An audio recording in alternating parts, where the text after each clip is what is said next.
It's rocking. It's the big day out. Triple J. Live at the big day out. CFL is looking straight at me. How are you? I'm very well. Are you coping well in the heat today? Are you going to put your I'm a moo-moo bit on? of a fly-by-nighter. I'm an in-and-out person. Yes. I have a plan, and that is to go early to one of the big day outs and watch D'Antwoord and CSS and Reggie Watts and MIA and... but I can't do it. I haven't been doing it. Today a bit warm for you. They've been so hot. So I just come in like an hour before, do this press stuff and then do the show, and then I literally walk off the stage in my ridiculous costume and into a car and drive home. And no one can miss you because you like a bit of glow-in-the-dark action, don't you? Yeah, I mean, this new costume is really kind of... It's weird. Can you describe it? Yeah, I mean, it's just like there's this artist called Liu Bolin, who's a Chinese artist, and if you were to Google him, you would just Google Invisible Man, like or Liubolin, and he paints himself into the background, so he becomes invisible essentially, and it's so beautiful. So I stole an idea from him, and I tried to kind of paint myself into a backdrop which I'm attached to. So I'm attached to a large piece of cardboard that me and a couple of friends have decorated. Brilliant. To match my outfit, my face, my hair, my arms, my feet. So The whole thing. Almost so you can't really see me, but you can still. The black and white one I made for New Zealand was kind of more effective than this one that I'm wearing right now, but the one that I'm wearing right now matches the entire set, so I'm going with it. Has costume design always been big on your list for your performances? Yeah, I guess so. Yeah, I liked it. Well, I'm a bit insecure, so I always go for a gimmick or two. So I think that I always think that it's fun to have a lot of different like rabbits to pull out of a hat in case I'm having like a crummy moment, like confidence-wise. And I'm sure you spun out a few Americans when you did American talk shows over there too. Yeah, I guess so. Although they do have very left field sense of humour over OTT. there. Yeah, so sometimes yes, sometimes crazy with a K, a Y and two E DJs don't get my sense of humour, but well, what are you going to do? What are you going to do?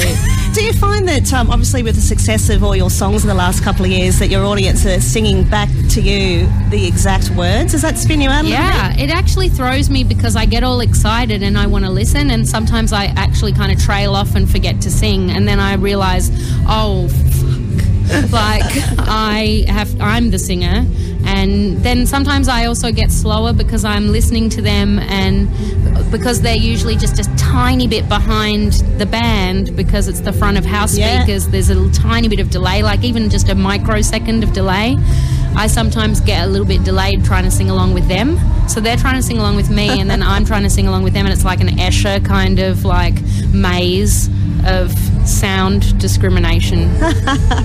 And congratulations, Triple J's Hottest 100 went to air yesterday. Bring Night at 56. Clap your hands. Number 13. That's nice. When Thank did you hear the news? Were you listening to the broadcast? Well, yeah, we were in the car and I heard something else, and then they mentioned my name, but I was talking to someone else. Surprise, surprise. And I was like, blah, blah, blah, blah, and then but I heard a little bit of my name, and I said to Nat, who is my publicist, did I just hear my name, or am I an egomaniac? And she said, no, you did. And I think she told me that I was 56. And then when I got home, someone tweeted me, but I wasn't sure if it was accurate about this number 13. Got to watch those tweets. Yeah, so I just, when you told me just now, that's when I felt like I heard it for the first time. That's fantastic. Now, you've been doing a lot of co-writing as well. Christina Aguilera and the song for Burlesque. Up for a Golden Globe, was it? Yeah. Man, but... Damn, you didn't get the big trophy. Yeah, but you know, I don't mind. I don't know. That I'm just beginning my songwriting career, so you know. The ironic thing is that I didn't care at all because I was sure I was going to win the Oscar. And what movie was that for? Same one. Burlesque. But we were shortlisted for a nomination, but we didn't even get a nomination. But I remember, this is like what a magical thinker I am. I was so convinced that I just hadn't even prepared myself for the concept that we wouldn't get nominated for the same song. And when I didn't, it was actually like, I had to take like 5 minutes. It was like there was a glitch in my matrix or something. That's like how sure I was that we were not only going to be nominated but win. There you go. What a lunatic.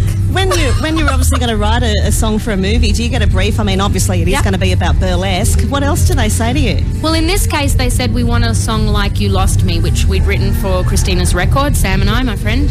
So we went in with that brief, and she gave us part of the script to read, and she told us a little bit about Ali's character. And then for like Twilight, they actually chose that song, and ironically, I was given a brief for a Will Smith movie called 7 Pounds, which didn't do well, and it surprised me because it's such an amazing, beautiful film. It's great. And the brief was, so I flew to Los Angeles, and we watched the movie in a funny little screening theatre at Sony Pictures, and watched that, and then went home and wrote 2 songs. One was called Never Gonna Leave Me, which ended up on We Are Born, this record, and that was rejected from the Will Smith movie. And then we wrote My Love, which was also rejected from the Will Smith movie, but ended up on the Twilight soundtrack. Man. So in that case, it's ironic that a reject from one movie got placed in a, well, frankly, much bigger film. Did they actually say to you that they're going to have to dance to the song too? Did that make a difference to how you were going to write the song? No, because this was her big ballad, so there wasn't going to be no dancing. No dancing? No, it was just her big moment under the spotlight in the fabulous green dress.